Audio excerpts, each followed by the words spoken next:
আজি সোণৰকম তৰফৰ পৰা আমাৰ সকলোৰে চিনাকি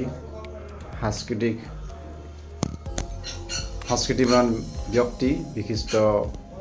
সংগীত চৰ্চাৰ লগত ওতঃপ্ৰোতভাৱে জড়িত তেখেত সংগীতজ্ঞ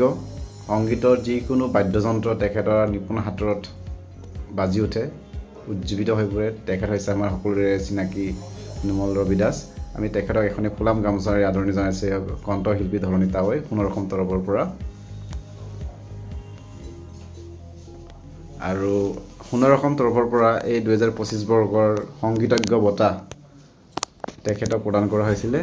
তেখেতৰ কৰ্মব্যস্ততাৰ কাৰণে আহিব নোৱাৰে আজি আকৌ পুনৰ তেখেতক আমি বৰণ কৰিছোঁ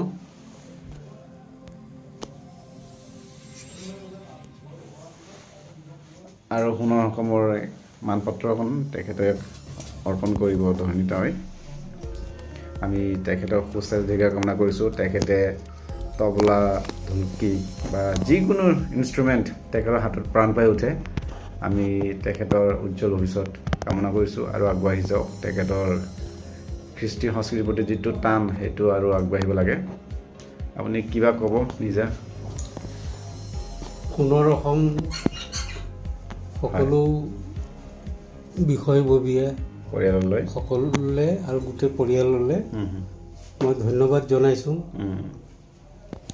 আৰু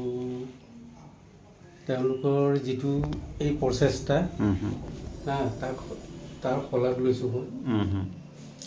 পুনৰ ধন্যবাদ জনাইছোঁ আপুনি কি কি ইনষ্ট্ৰুমেণ্ট বজাব জানে ইয়াতোতো বহুত ইনষ্ট্ৰুমেণ্টেই আছে এতিয়া ইনষ্ট্ৰুমেণ্টখিনিতো দেখুৱাব নোৱাৰোঁ অকল নামখিনি ক'লেই হ'ল মই চামৰা যন্ত্ৰ যিমান আছে খোল ঢোল নেগেৰা এইখিনি আমাৰ লোকবাদ্য যিখিনি সেইখিনি ডগৰ সেইখিনিৰ উপৰি মই তবলা বিশাৰদো হয় ঢোলক নাল ইত্যাদি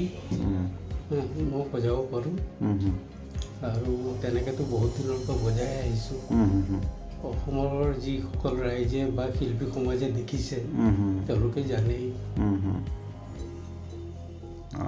এতিয়া আপুনি অসম চৰকাৰৰ অধীনতো কৰ্মৰত হয় হয় ধন্যবাদ ভাল লাগিলে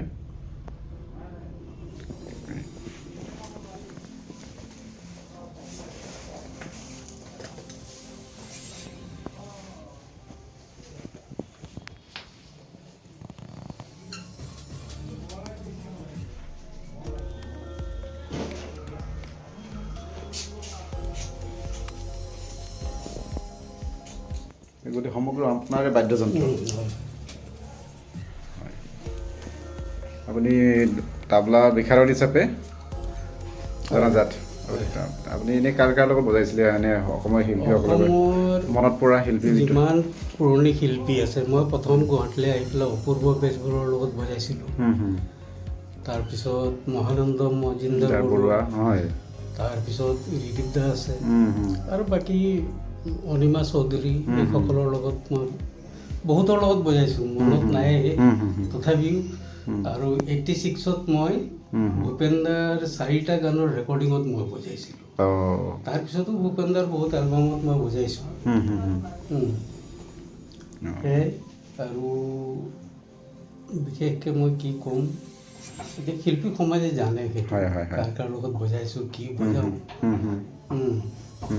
আৰু যিসকল পুৰণা মিউজিক ডাইৰেক্টৰ আছে সকলোৱে ৰমেন চৌধুৰী ৰমেন বৰুৱা অনুপম চৌধুৰী পাৰ্থপ্ৰতিম চৌধুৰী এইসকল ভালকৈ জানে আৰু মানে বিশেষকৈ প্ৰভাত শৰ্মা আছিলে তেখেতৰ লগত খুবেই ভাল আছিলে তেখেতৰ যিমান লোকগীতৰ ৰেকৰ্ডিং হয় মোকেই মাতে বজাবলৈ আৰু এইসকলকতো পাহৰিব নোৱাৰি এইসকল বিশিষ্ট মিউজিক ডাইৰেক্টৰ আৰু আজিতো বিশেষকৈ প্ৰভাত শৰ্মা মানে খুব ভাল পাইছিলে মোক আৰু খুব মানে তেওঁৰ ৰেকৰ্ডিঙত বিশেষকৈ মোক মানে মাতিব গতিকে আৰু কি ক'ম আৰু জুবিনৰ লগতো বজাইছে? জুবিনৰ যেতিয়া প্ৰথম ৰেকৰ্ডিং কৰিবলৈ আহিছিলে অডিটেকত, অঁ মোৰ চনটো মনত নাই, কিন্তু তাত 4টা গান ৰেকৰ্ডিং কৰিছিলে। হয় হয়। তাতে মই বজাইছিলোঁ আৰু মোৰ ভাইটি এটা আছিলে ৰাজীৱ, একেলগে দুটাই বজাইছিলোঁ। তাৰপিছত সেই লাইভ ৰেকৰ্ডিংবিলাক নোহোৱা হ'ল। হয় হয় হয়। আজিকালি চব ট্ৰেকত হয়, বজাই থৈ আহোঁ, কোনে গালে কি কথা কি বতৰা আমি গম নাপাওঁ। নিশ্চয়। আজিকালিতো ৰেকৰ্ডিং তেনেকেই হয়। হয় হয়। আৰু মই 83তে আহিছিলোঁ গুৱাহাটী। 84ত কিছুদিন মই SMVটো কাম কৰিছিলোঁ। এনেকৈ আৰু ঠিক আছে, ভাল লাগিল। All the women in my life have played pivotal